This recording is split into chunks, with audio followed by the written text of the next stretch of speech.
Right now, we want to take you to the Pentagon. Defense Secretary Pete Hegseth is giving an update right now on the war in Iran. Yeah, the speaking just began. Let's check in here with the Pentagon.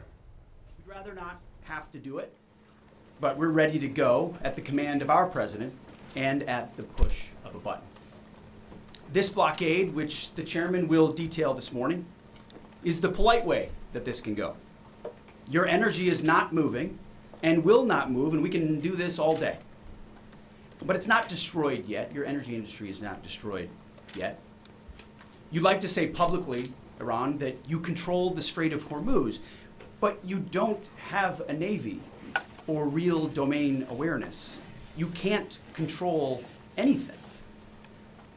To be clear, threatening to shoot missiles and drones at ships, commercial ships that are lawfully transiting international waters, that is not control. That's piracy. That's terrorism. The United States Navy controls the traffic going in and out of the strait because we have real assets and real capabilities.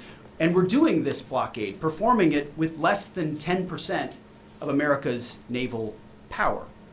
The math is clear. We're using 10% of the world's most powerful navy, and you have 0% of your navy. That's real control. And we have a long track record of dealing with pirates and terrorists. But there is an alternative. As our negotiators have said, you, Iran, can choose a prosperous future, a golden bridge. And we hope that you do for the people of Iran. In the meantime, and for as long as it takes, we will maintain this blockade, successful blockade.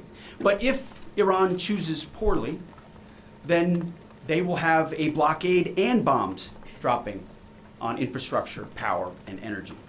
And at the same time, Treasury Secretary Scott Bessent and our friends over at Treasury are launching Operation Economic Fury as well, maximizing economic pressure across the entirety of the government. To Iran, choose wisely. The world watched, and so did you, as the U.S. military moved seamlessly from major combat operations to a world-class blockade. We can make that transition again, very quickly and even more powerfully than ever. At the direction of President Trump, the War Department will ensure that Iran never has a nuclear weapon. Never. We'd prefer to do it the nice way, through a deal led by our great vice president and negotiating team, or we can do it the hard way. We urge this new regime to choose wisely. Speaking of choosing wisely, a note to the press corps, to the American media. As I just can't help but notice the endless stream of garbage, the relentlessly negative coverage, you cannot resist peddling.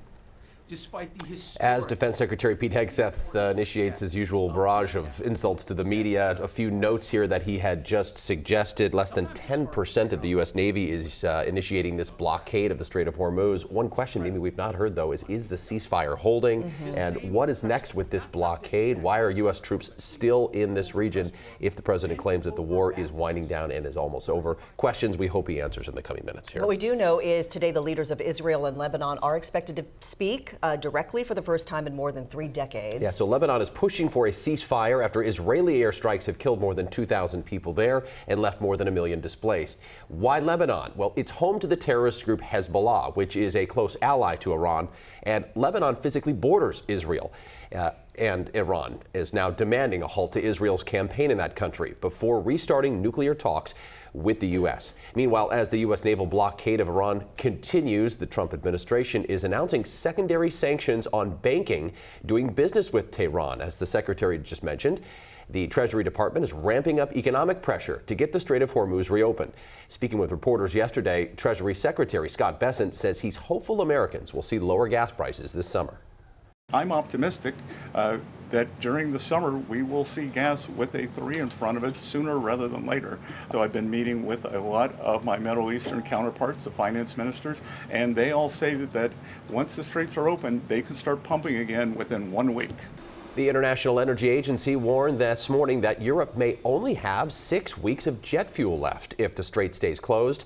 Several European leaders plan to meet in Paris tomorrow to discuss next steps. As we talk about those gas prices, let's get a check on them right now. In the Seattle area, the average is about $5.62 a gallon. AAA says Tacoma drivers are paying about $5.48.